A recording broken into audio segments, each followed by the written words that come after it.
But anyway, Gerry Adams wrote the document, and it was adopted by Sinn Féin as the working document. But they had nothing else. They had no other means of doing it. That's why they sent Gerry Adams over to Chelsea to do negotiations with Whitelaw, if you remember. Mm-hmm. Because Adams was a politician. Adams was never a soldier. Adams was never in the IRA. No matter what people tell you, he was never in the IRA. Because Adams was purely a servant of the IRA from the point of view that he was a politician and a political advisor. But he was never in the IRA. Not to my knowledge. And I would have known he was in the IRA or not, but he wasn't. He wasn't in the Belfast Brigade. But he was Vice President of Sinn Féin. Hume and Fitt and these guys will say they were trying to follow a peaceful route to resolution of the issue. Would they have any credence in relation to that? No. Could it have been done through courts and politics and we tried. EU? The only chance we had of getting that done peacefully was through the Irish government, taking them to the take them to the United Nations and having the Stormont suspended. And when that failed, when they didn't do that, and John was arrested in the arms trial, there was no other road for us. None. Because at the end of the day, people were living in terror and in fear.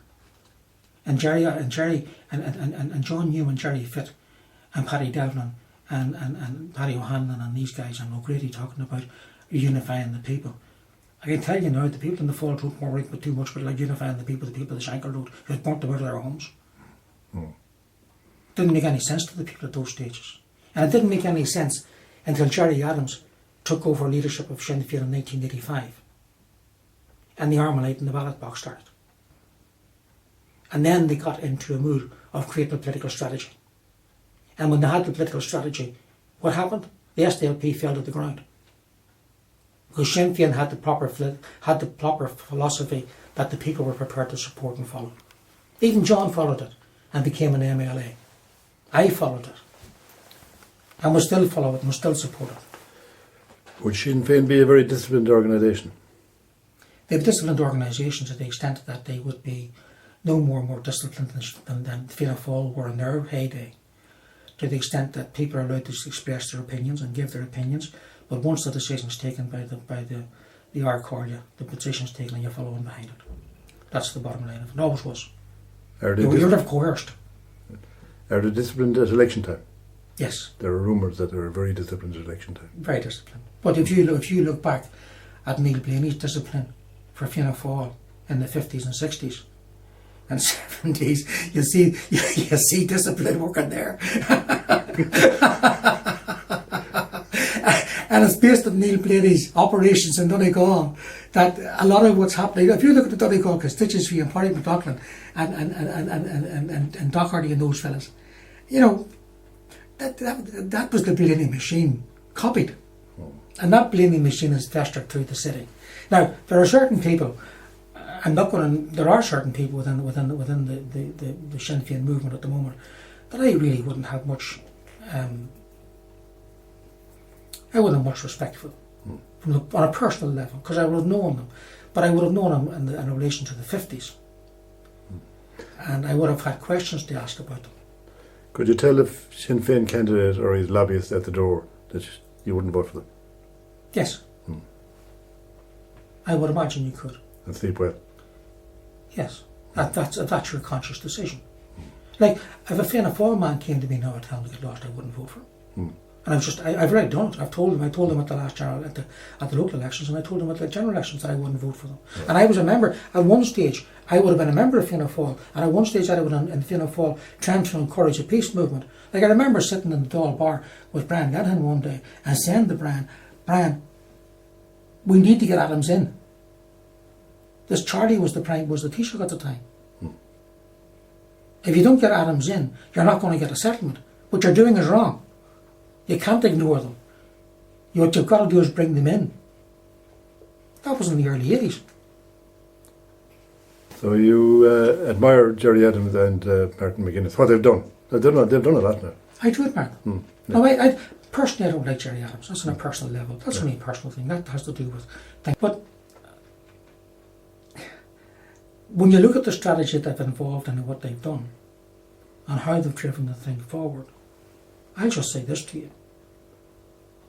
My grandchildren or my children, or my nieces and my nephews will never have to suffer what I suffered, or what my family suffered, or what my mother suffered, or what my grandmother suffered, or what my father suffered, or what John or what Billy or Oliver suffered, or Rita suffered. We'll never suffer that. They'll never suffer that. So our job's done. We've created the situation where they can pursue their political objectives without resort to violence. We had no option. We had to resort to violence. I had to have men dying in my arms. I had to see children getting killed. I had to see Billy Reid's mother walk around the Udall Road looking for her son at 3 o'clock in the morning, Billy up in Milltown Graveyard, and get her off the streets because the British Army used to abuse her. She'd be out in the street crying looking for Billy. You know, when you see all that stuff, or you see John Loughlin leaving behind his family, but his son, young John Jr., is now one of the major players in the Justice for the Forgotten and Relatives for Justice. He went to university and got his degree, and is an educated person who can stand up to unionism and stand up to the British. We don't need guns. We're educated. That's the weapon. That's the weapon. And we have young, dedicated people in the north of Ireland whose fathers like me and brothers like me and uncles like me saw the dirty end of it. But they now know that they can finish it. But they can finish it in a different way. Like if you look at West Ulster now, West Northern Ireland, we control Derry. We control we control Mid Ulster. We control West Tyrone. We control Belfast City Council and Belfast City. Unheard of. We control Dungannon, Fermanagh, Enniskillen Town Council. We're head of the Super Council for Derry and Strabane. You take all that into consideration where we were in 1969 to where we are now. And that wouldn't have happened except for Gerry Adams and what Gerry Adams and Martin McGuinness did. Because if they had followed the road of Rory Brady,